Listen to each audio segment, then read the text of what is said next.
si vous avez une Française, si vous avez une BM, si vous avez une Porsche récente, plein d'autres types de bagnoles, vous avez sans aucun doute une McPherson.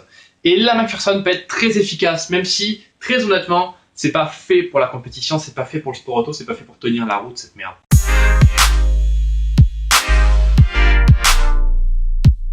Salut la team, j'espère que ça va bien et bienvenue dans ce nouvel épisode de Objectif Grip pour augmenter le grip de votre véhicule. Je suis Clément du site web objectifgrip.com que vous pouvez aller voir. Il y a les huiles moteurs que je recommande ainsi que le liquide de frein que je recommande. Je vous invite à vous abonner à cette chaîne pour augmenter la stabilité ainsi que les performances grip de votre automobile.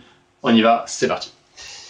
Donc dans cette vidéo, je voulais vous expliquer la discussion que j'ai eue avec un abonné au sujet toujours de la McPherson. La McPherson, qu'est-ce que c'est? C'est un type de suspension qu'il y a de plus en plus sur les voitures actuellement, comme toutes les Porsche, toutes les BM, toutes les françaises, sur les japonaises aussi de plus en plus, sur la GT86 par exemple. Alors une McPherson, c'est fait de quoi? Globalement, la roue, ok, avec ce qui tient la roue, donc le porte-fusée, porte-moyeu, un bras et un amortisseur que je n'ai pas dessiné ici. C'est tout, c'est très simple. Voilà pourquoi est-ce qu'on fait du McPherson aujourd'hui, parce que c'est très léger, simple, et c'est rapide à mettre en place, c'est peu coûteux, voilà, tout ce que ça engendre. Il manque bien sûr la barre anti-roulis, mais bon, c'est un détail. Sur toutes les suspensions, de toute façon, il y a une barre anti-roulis en règle générale, du moins pour les véhicules de route. Alors, on faisait le parallèle avec un mécanisme 4 barres. Un mécanisme 4 barres, qu'est-ce que c'est? C'est tout simplement 4 barres. 4 barres de même longueur, ça crée un parallélogramme. Et en fait, ce parallélogramme, l'avantage, c'est que si vraiment ces trucs-là sont parallèles, ce qui n'est pas exactement le cas sur mon dessin, eh bien, voilà. Cette barre-là, quand elle va bouger, si on fait, ça c'est une position, on monte la barre comme ça, hop, on la bouge. Si on monte la barre comme ça, on la bouge, qu'est-ce qui va se passer? Eh bien, écoutez, on aura toujours notre parallélogramme. La roue va se décaler de gauche à droite, ok, mais elle va pas, en tout cas, changer d'angle. Maintenant, si on réduit un des bras, boum, notre roue elle est plus verticale, mais elle est inclinée, comme ça, avec du carrossage négatif, si on imagine une voiture, ici, avec l'avant de la voiture, qui vient par là, dans les bouches.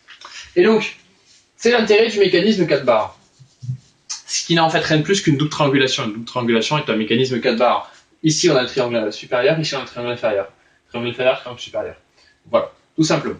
Sauf que là, dans une McPherson avec l'amortisseur ici, le truc, c'est que ça, c'est solidaire de la roue, ok? Donc c'est pour ça que je ne l'ai pas dessiné. C'est comme si c'était la roue. Bien sûr, ici, on a le châssis, pour ceux qui connaissent, et au bout de l'amortisseur, on a un pivot et le châssis, ok?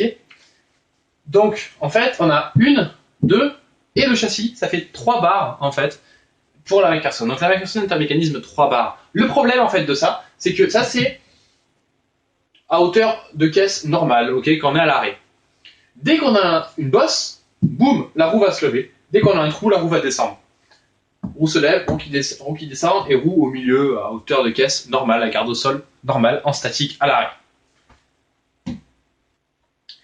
Le problème de cette McPherson, c'est que comme vous le voyez, qu'il y ait une bosse ou qu'il y ait un trou, boum, votre roue se penche, bien sûr, du mauvais côté. On prend du carrossage positif et pas du carrossage négatif. Vous imaginez que la voiture, elle là, voilà. Là, il y a le trou après. Là, il y a le bras qu'on a dessiné là, ok, qui serait du coup plutôt comme ça, votre bras. Donc, ce qu'il faut vraiment comprendre dans cette vidéo, c'est que le cas bosse, le cas creux, qu'est-ce qui change? Pas grand-chose finalement, si ce n'est l'inclinaison du bras. Mais la gueule de la roue est la même. Si on a bien sûr une bosse de 1 cm et un creux de 1 cm, si tant est que votre bras au repos est à l'horizontale. C'est ce que bien sûr je préconise pour le centre de roulis. En parlant du centre de roulis, qu'est-ce qui se passe? On a l'inclinaison du bras qui change l'endroit en fait du centre de roulis. C'est-à-dire que dans ce cas-là, dans le cas d'un creux, on a le centre de roulis qui va être beaucoup plus haut, comme vous le voyez par ici à peu près. Donc on a une certaine distance ici par rapport au sol. Que dans ce cas-là, il va être beaucoup plus bas. Avec le sol qui est ici, on aura une distance là. Voilà, une distance petit d, grand d. Cette distance ici, elle est négative. Cette distance ici, elle est positive. C'est très gênant dans le cas négatif. Le cas positif aussi, mais le cas négatif, c'est encore pire. Si vous voulez savoir plus au niveau du centre de roulis, j'ai un programme bien sûr McPherson concernant ça qui vous explique tout dans les moindres détails, où mettre le centre de roulis, comment faire pour avoir une suspension McPherson qui tient la route, un truc de dingue. Je vous le rappelle, si vous avez une Française, si vous avez une BM, si vous avez une Porsche récente et plein d'autres types de bagnoles, vous avez sans aucun doute une McPherson. Et la McPherson peut être très efficace, même si, très honnêtement, c'est pas fait pour la compétition, c'est pas fait pour le sport auto, c'est pas fait pour tenir la route, cette merde. Mais c'est fait plutôt dans l'aspect financier et de simplicité, de coût d'entretien, de manutention. C'est facile, c'est accessible. Et il y a plein de réglages disponibles là où une double triangulation va être plus compliquée à régler en règle générale. Plus compliqué à régler, pourquoi? Parce qu'on va moins facilement avoir accès aux réglages. Pas dans la philosophie, si vous voulez, c'est simple de régler une double triangulation, une McPherson. Au final, les angles sont les mêmes. Okay, les propriétés des deux suspensions sont les mêmes. Le seul truc, c'est que une suspension McPherson, on lui fout des combinés filetés et basta, on peut tout régler avec un triangle en bas un peu rotulé, on n'en parle plus. L'autre, il faut mettre 2 triangles rotulés et encore. Donc voilà, si ça vous intéresse, n'hésitez pas à aller voir ce truc-là. Le lien est dans la description pour l'accès sur mon site web où il y a tout ça. Pour les huiles, c'est pareil, direction le site web. Si vous avez des questions, n'hésitez pas à les laisser en commentaire. Si vous avez des suggestions pour la prochaine vidéo, c'est pareil. Lâchez un like, abonnez-vous pour plus de grip.